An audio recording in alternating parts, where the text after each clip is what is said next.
Իհարկե Իրանից Իսլամական Հանրապետությունում կան խնդիրներ։ Խնդիրները բազմաշերտ են։ Տասնամյակների սանկցիոն քաղաքականությունը բերել է նրան, որ իսկապես այնտեղ ռիալն արժեզրկվել, կյանքը թանկացել է, գնաշ կա եւ բացի այդ բյուրոկրատիայի մի հատ հատված կա իրանական, որ ցանկացած բյուրոկրատիային այդ բնորոշ է, էլի Իրանում կլինի թե որևէ այլ երկրում, որ դրանց կոչում են սանկցիոն սպեկուլյանտներ,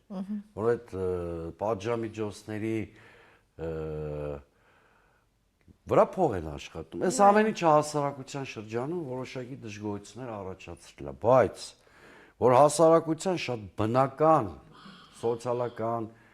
տնտեսական բնույթի դժգոհությունները արդ երկրից ոռոգվում է եւ փորձում են աշխարհաքաղաքական խնդիր լուծել Միացյալ Նահանգները, նայեք Fox News-ը ոնց անդրադառնում Իրանի այդ դեպքերին, Իսրայելը,